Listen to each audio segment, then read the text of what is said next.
میں جب لوگوں کو کہتا ہوں پاکستانی بنو، میں اس لیے کہتا ہوں کہ جو بھی قوم کسی اور تہذیب کی ذہنی غلام بن جاتی ہے وہ کبھی آگے نہیں بڑھ سکتی، وہ پھر غلام ہی رہتی ہے۔ آپ انگریزی اسکولوں میں پڑھے، پھر آپ نے بیرون ملک کرکٹ کھیلی اور پھر ایک غیر ملکی امیر دوشیزہ سے شادی کی، اور آپ دوسروں کو کہتے ہیں کہ پاکستانی بنو اور غیر ملکی کلچر پر تنقید بھی کرتے ہیں۔ انگریزی اسکول میں پڑھا، اس لیے مجھے یہ احساس ہے کہ انگلش میڈیم اسکولوں میں جس طرح کی تعلیم دی جا رہی ہے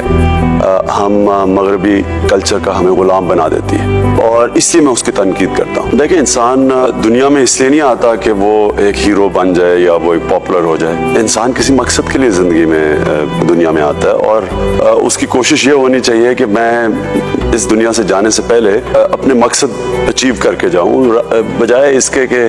میں کوئی ہیرو بن جاؤں، میں پاپولر ہو جاؤں اور پاپولیرٹی رکھنے کے لیے وہ کام ہی نہ کوئی کروں جس کی شاید معاشرے کو کوئی فائدہ ہو جائے۔ کامیابی یہ ہے کہ ہم نے اپنے اصول نہیں بیچے۔ پاکستان کی سیاست میں یہ ثابت کیا کہ یہاں ایسے لوگ ہیں جو بکنے والے نہیں ہیں، جو کسی چیز یا وزارتوں یا پیسے یا خوف سے اپنے اصولوں کو تو نہیں چھوڑیں گے۔ میں اس کو کامیابی سمجھتا ہوں۔ اصل میں صحیح اسلامی ریاست ہے ہی فلاحی ریاست، اور جو کام ریاست کر سکتی ہے فلاحی کام، وہ کبھی عمران خان ساری زندگی لگا رہے، عیدی صاحب لگے رہے، ہم کچھ نہیں کر سکتے جو کہ ایک حکومت کر سکتی ہے، کیونکہ فلاحی ریاست بنا، ویلفیئر اسٹیٹ بنا سکتی ہے جدھر انسان کی بنیادی ضروریات کی ذمہ داری ریاست لیتی ہے۔